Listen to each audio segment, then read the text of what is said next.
આજે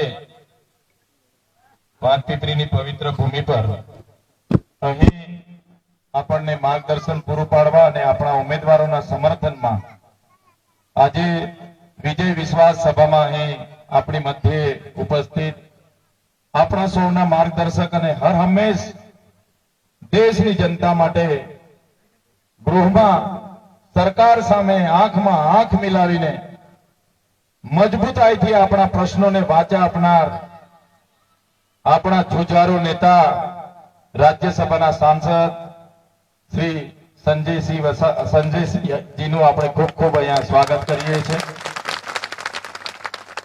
સાથે સાથે મંચસ્થ આપણા નર્મદા જિલ્લાના આમ આદમી પાર્ટીના અધ્યક્ષ શ્રી એવા નિરંજનભાઈ, આપણા આ વિસ્તારના આગેવાન એવા ડોક્ટર દયારામભાઈ, સાથે આપણે ચારે ચાર જિલ્લા પંચાયતના ઉમેદવારશ્રીઓ, આપણી તાલુકા પંચાયતના ઉમેદવારશ્રીઓ, આપણા સંગઠનના તમામ પદાધિકારીગણ અને અહીંના જુદા જુદા ગામમાંથી ઉપસ્થિત થયેલા મારા વડીલો, મારી માતા તુલ્ય માતાઓ, મારી બહેનો, ભૂલકાઓ અને જેટલા પણ આજે અહીં ઉપસ્થિત છે એમના માટે એકવાર આપણે જોરદાર તાળીઓ પાડી લઈશું।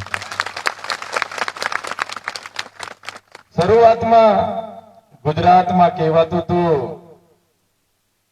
કે ગુજરાત એ નરેન્દ્રભાઈ મોદીનો ને અમિત શાહનો ગઢ છે, ગુજરાતમાં આમ આદમી પાર્ટી તો નહીં ચાલશે, ગુજરાત એ ભાજપ અને કોંગ્રેસ આ ગુજરાત પર રાજ કરશે, આમ આદમી પાર્ટી કે ત્રીજી પાર્ટી નહીં ચાલે।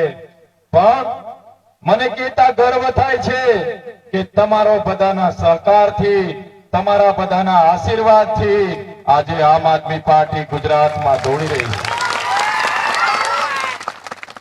આજે આમ આદમી પાર્ટીના ઉમેદવારો પર આ ભારતીય જનતા પાર્ટીના એમના ગૃહમંત્રી, મુખ્યમંત્રી દ્વારા ખોટી એફઆઈઆર કરવામાં આવી, ખોટા કેસ કરવામાં આવ્યા, ફોર્મ ખેંચાડવા માટેની પણ દાબ દબાણ અને પોલીસની રેડ પાડવામાં આવી, તો પણ આજે ગુજરાતનો એક એક આમ આદમી પાર્ટીનો કાર્યકર ઉભો છે અને 6500 જેટલા ગુજરાતમાં આમ આદમી પાર્ટીના ઉમેદવારો લડી રહ્યા છે। સાથીઓ, જે પ્રકારનો માહોલ ડેડિયાપાડા, સાગબારા અને ચિકદામાં છે એ જ પ્રકારનો માહોલ ગુજરાતના તમામ જિલ્લાઓમાં છે। એ જ બતાવે છે કે આવનારા દિવસોમાં પરિવર્તન આવશે, આવશે ને આવશે। જ્યારે દિલ્હીની ચૂંટણી હતી આજેથી 1 વર્ષ પહેલા, અને દિલ્હીમાં આ લોકોએ જે ખોટો કેસ કર્યો હતો માન્ય કેજરીવાલજી પર, માન્ય સંજયસિંહ, માન્ય સત્યેન્દ્ર જૈન, માન્ય મનીષ સિસોદિયાજી જેવા આપણા 6 મોટા નેતાઓને જેલમાં મોકલી દેવામાં આવ્યા। એક મુખ્યમંત્રી તરીકે પણ માન્ય કેજરીવાલજીને 6 મહિનાથી પણ વધારે જેલમાં રાખવામાં આવ્યા।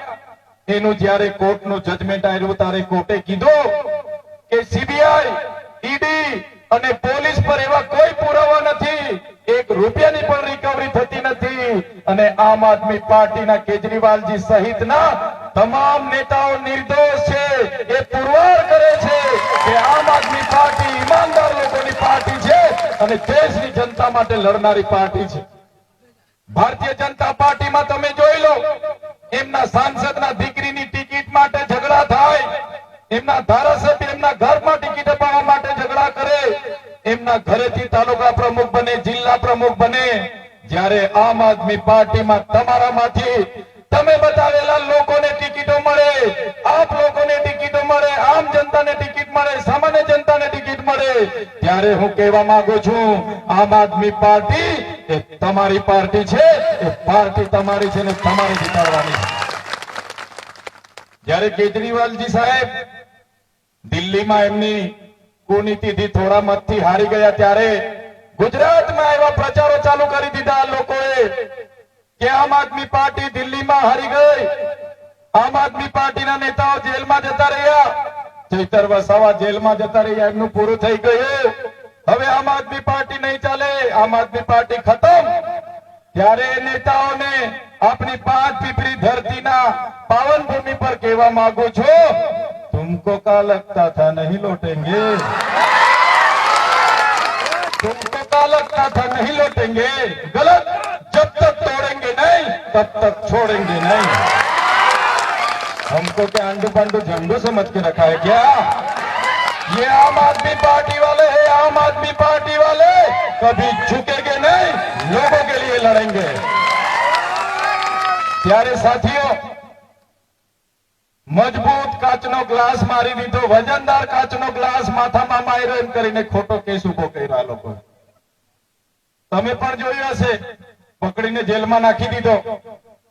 ત્યારે તમે વિચાર કરો, મારા વડીલો બેઠા છે, માતાઓ બેઠી છે, મારા યુવાન સાથીઓ બેઠા છે. મજબૂત કાચનો ગ્લાસ, વજનદાર કાચનો ગ્લાસ ચૈતરભાઈ કોઈને માથામાં મારે તો એ માણસ ટાટા બાય બાય થઈ જાય કે ના થઈ જાય? જતો રહે ને સીધો.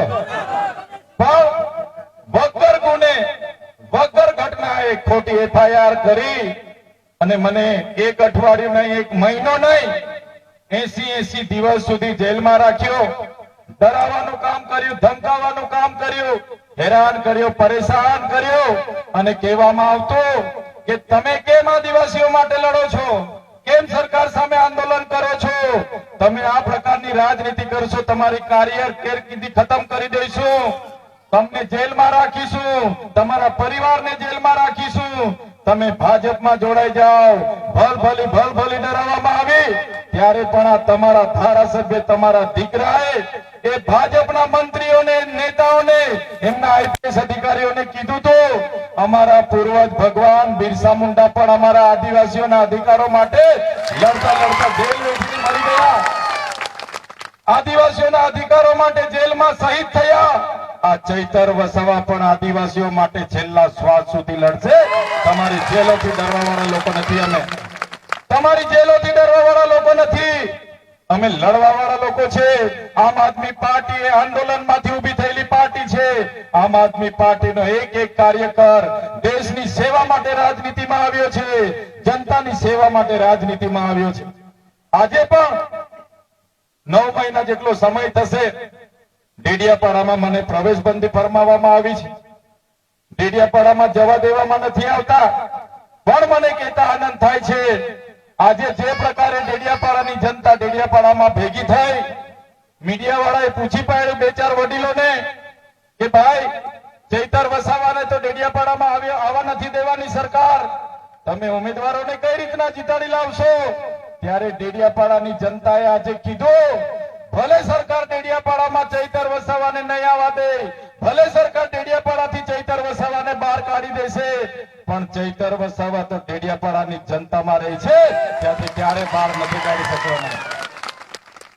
ત્યારે આજે ડેડિયાપાડામાં જ્યારથી તમે મને ચૂંટીને મોકલ્યા છે, ત્યારથી ડેડિયાપાડામાં નેતાઓ આટા મારે છે. પર્યાવરણ મંત્રી, પાણી પુરવઠા મંત્રી, અનાજ મંત્રી, રસ્તા મંત્રી, ગટર મંત્રી, મુખ્યમંત્રી, નાયબ મુખ્યમંત્રી બધા જ આવે છે. અને નાયબ ગૃહમંત્રી, નાયબ મુખ્યમંત્રી તો જાણે ડેડિયાપાડામાં સાસરીઓ એવા 15 દાડે આવે છે. ખબર નહીં એમના ભાજપના ડેડિયાપાડા વાળા નેતાઓ એમને શું જમાડે છે કે 15 દિવસ ડેડિયાપાડામાં આવે છે. પણ જનતા જાણી ગઈ છે, આવનારા દિવસોમાં ભાજપના વિસ્તારોમાં સુપડા સાફ થઈ જવાના છે. ત્યારે વધારે વાત હું નહીં કરું. આપણા ઝુંઝારો નેતા હર હંમેશ આપણા માટે લડતા અમે જોયા છે, બોલતા અમે જોયા છે. એવા સંજયસિંહ આપણી વચ્ચે ઉપસ્થિત. ત્યારે મારે કોઈ વિશેષ વાત કરવાની રહેતી નથી, પણ છેલ્લી વાત મૂકું છું. ના પૈસા ના દારૂ, આપણો વોટ તો ઝાડો.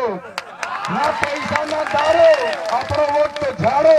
આ લોકો 500 આપે, 1000 માંગી લેવાનું કહેજો, પણ આપણો મત તો ઝાડોમાં આપીને આપણા ઉમેદવારને જીતાડી લાવજો. બસ આ જ વિનંતી કરવા માટે આવ્યો છું. હર હંમેશ મારા વડીલોના, મારી માતાઓના, મારા યુવાનોના આશીર્વાદ અમારી સાથે રહે છે. તમારા આશીર્વાદ લેવા માટે અમે આવ્યા છે. અમારા પર, અમારા માથા પર તમે હાથ મૂકીને કહી દેજો, અમારા ઉમેદવારોના માથા પર હાથ મૂકીને કહી દેજો, બેટા લડો, અમે તમારી સાથે છે. એ રીતના આશીર્વાદ આજે આપી દેજો. એ વિનંતી કરવા માટે આવ્યો છું. બસ તમારા આશીર્વાદ માટે અહીં અમે ઉપસ્થિત થયા છે. તમારા આશીર્વાદ મળશે એ ગમે તેવી કૂટનીતિ ભાજપ કરશે, ગમે તેવું યંત્ર મંત્ર સર્વત્ર કરશે, તમારા આશીર્વાદ એ અમારી તાકાત છે, અમારી હિંમત છે. ત્યારે ચોક્કસ વધારે વાત નહીં કરું, પણ આજે કાળઝાળ ગરમીમાં પણ ટૂંકી જ નોટિસથી તમે બધા અહીંયા ઉપસ્થિત થયા છો. તમામ વડીલો, માતાઓ, યુવાન સાથીઓ બધાનો હું ખૂબ ખૂબ આભાર માની વિનમું છું. બધાનો ખૂબ ખૂબ આભાર. જય આદિવાસી, જય જોહાર, જય ભારત માતા કી જય. વૈષ્ણવજન તો તેને